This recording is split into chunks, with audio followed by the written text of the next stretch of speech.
Welcome to the Human Capital Innovations Podcast, your go-to source for personal, professional, and organizational growth and development. We hope you tune in often for all things people management, organizational development and change, organizational leadership, and social impact related. Maximize your personal and organizational potential with Human Capital Innovations Podcast.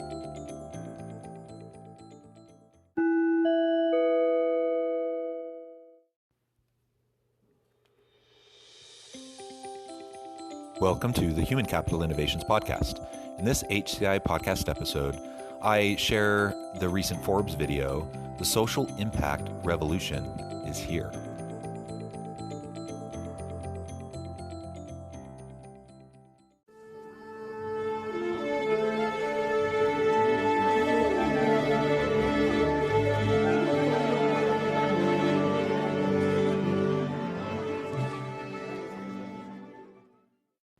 Welcome back to the Human Capital Innovations Podcast. It's great to be with you again today. I'm excited to have the opportunity to share and comment on the recent Forbes video, The Social Impact Revolution is Here, as part of our Forbes feature series. There's a quiet revolution afoot. We know how things have been shifting dramatically in recent years and really in the last couple of decades as we've moved into the fourth industrial revolution. So technological advancement and innovation has certainly disrupted things and caused a lot of change. What this video is about today, however, is about a new revolution, a social impact revolution. So as we get into this video and the various clips, you'll start to hear about some of what that revolution is all about, how it's going to be changing the way organizations function in society and how we engage as employees with our employers and trying to make a difference for the social good. Thanks for joining me, and I'll catch you on the flip side of this first clip. There is a quiet revolution afoot. It may not be as loud as the technology revolution, but some experts predict it will be just as transformative. Its reverberations are being felt across executive boardrooms, foundation offices, statehouses, and startups. And it's fundamentally shifting the way investments are made, policies are penned, funds are endowed, and careers are chosen. This movement, which has been dubbed the Impact Revolution, advances a vision of doing well while doing measurable good. Doing well while doing measurable good. That is such a noble approach, and it's one that certainly has picked up steam in recent years as organizations have grappled with corporate social responsibility initiatives, the triple bottom line, and trying to better understand how they impact the world around them. This video tends to focus more specifically on social impact investing, so you'll hear more of that in the additional clips as we move forward. But I do hope that you will consider this more broadly, social impact beyond social impact investing, also those corporate social responsibility elements and the roles that organizations play, the triple bottom line, as well as other relevant areas that drive social impact and social change, such as policy and governance, such as philanthropy, and many other areas that also play a very important role as we try to make shifts in our communities and throughout society. And really, as we think as leaders about our role in organizations to help and make sure that we're both engaging our employees through our social impact initiatives and also truly benefiting our communities.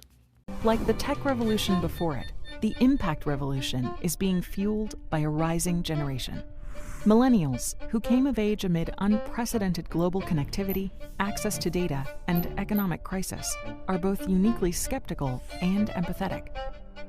They're demanding social responsibility from corporations, launching their own social enterprises, investing with social returns in mind, and as wealth transfers, their influence will only grow. They're embracing impact investing. Certainly, millennials are embracing impact investing. They are more minded towards efforts towards the social good, and they are very much interested in corporate social responsibility efforts within an organization. This is not only true for millennials, however, it's also true for Gen Z, and really increasingly even for older generations.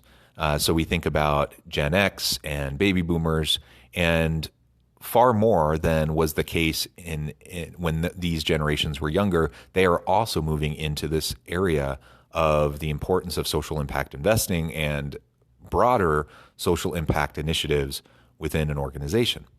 So the question is, if so many employees, particularly younger employees, are driven by social impact efforts, how can organizations better harness that motivation? How can they better harness those intentions and build upon them to both make a difference in the community, but also to tap into those motivations to get the most out of their employees? What role do social impact initiatives play within organizations, for example, towards things like employee engagement and increases in performance, job satisfaction, and employee motivation?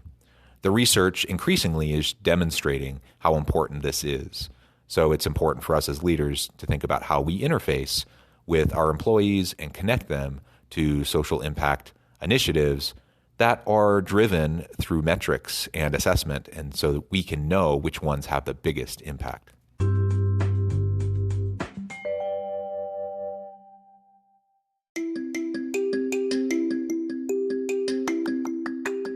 I'm excited to announce the publication of my new book from HCI Press, Bluer Than Indigo Leadership: The Journey of Becoming a Truly Remarkable Leader. Early in my adult life, I learned about an Asian proverb that translates as bluer than indigo. If you think about the color indigo, it is a brilliant, deep, and vibrant blue, what some would call the bluest of blues. To have something that is bluer than indigo is rare and truly remarkable. Contrary to popular myth, there is no one-size-fits-all or cookie-cutter approach to effective leadership. There's no silver bullet, no secret sauce, no go-to model that will solve all of our problems. The truth is, great leaders have all had their unique strengths and flaws, and have all had to discover and then pave their own distinctive path in their life's journey to fulfill their leadership potential.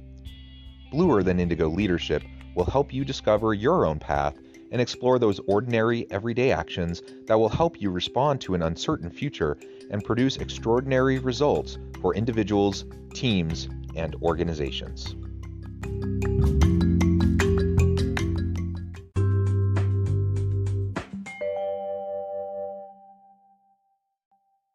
First coined in 2007, and now a widely recognized investment class, one that not only considers the risk and returns of ventures, but also their concrete impact on society. Even blue-chip financial firms are responding to the growing call to prioritize social returns. Philanthropies are also evolving with this changing landscape. In addition to requiring more evidence of impact from the nonprofits they fund, they are also now pushing endowment dollars toward impact investments. In reaction, nonprofits are adapting their models to target measurable social outcomes that can attract both philanthropies and impact investors. Governments, too, are beginning to consider social returns on their investments. I love that this trend has been picking up steam, where we assess the social impact of various initiatives. We assess the corporate social responsibility impacts, and from there, we make decisions, thoughtful decisions, about how we're going to put additional funding moving forward. So as we think about social impact investing, it's simply a more analytical approach to thinking about the common types of social issues and social problems and challenges that we've had for a long time. And for a long time, we've met those needs through community organizations, churches, nonprofits. And if you could tell a compelling story, then you might get donors to put money towards your initiative or your program or to help somebody. Now we've matured and we have the ability to be more data-driven. And so we can actually assess what the actual ROI is of a particular type of project. Does it have the outcomes that we had intended? What are those outcomes? How much is the reach of what we were trying to accomplish? And what's the return on investment for the dollars that are put towards that initiative? So just like we should be doing for every other part of the organization, we put priority towards those areas that are most beneficial, that have the biggest impact, and we reinvest into those areas. The same thing goes with social impact investing. And now more and more organizations and banks and finance institutions, they're looking towards the social good, and they're looking towards social impact outcomes in connection to the type of money that they're putting into the system. And I think that's only a good thing. By funding preventative, data-driven initiatives, they can calculate cost savings and even attract investment from capital markets to scale effective social programs. Ultimately, the impact revolution is tackling urgent social challenges by aligning goals across sectors, empowering changemakers with data, and channeling capital into engines for social good. I just love everything about that. Funneling capital towards engines for social good, making data-based decisions, understanding the importance of making sure that every dollar we put into a new initiative has the desired outcomes, and to be more responsible and to show greater levels of responsibility towards our broader communities, and to recognize our role in moving forward the social good. So I think social impact investing specifically and social impact initiatives more generally are very important for organizations. It's certainly a trend that I think everyone needs to pay attention to. But beyond being trendy, what we really see in the literature is that as organizations embrace these corporate social responsibility initiatives, as they embrace social impact investing, and as they connect their people and their passions to these initiatives, that it can be a tremendous tool for attracting and retaining the best people. Younger employees want to make a difference. They want to make an impact in the world, and they don't want to wait until they're retired to do it. And so organizations can leverage that motivation to bring the best and the brightest into their organization, and to not only help the company achieve its strategy, the normal elements of its strategy, and bring value to the market, but also to bring a broader good to our communities. As always, thank you for joining me for this episode of the Human Capital Innovations Podcast. I hope you stay healthy and safe, that you can find meaning and purpose at work each and every day, and I hope you have a great week.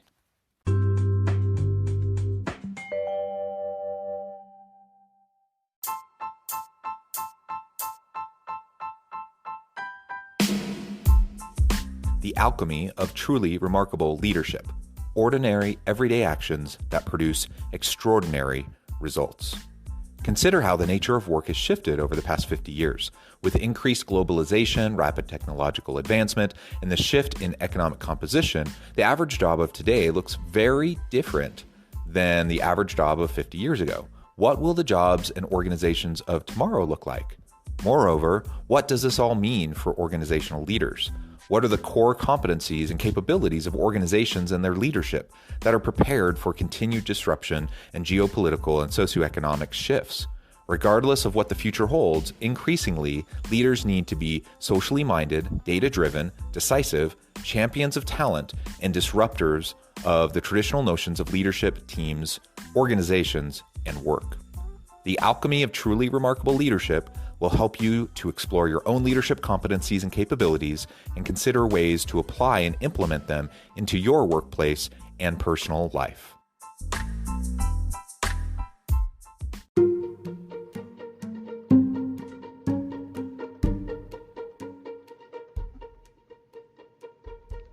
Check out Human Capital Innovations magazine, Human Capital Leadership. Human Capital Leadership is a free, interactive e-magazine with the mission to help individuals, leaders, and organizations find innovative approaches to maximize their human capital potential. We publish issues quarterly in August, November, February, and May. Take a look at the latest issue and let us know what you think.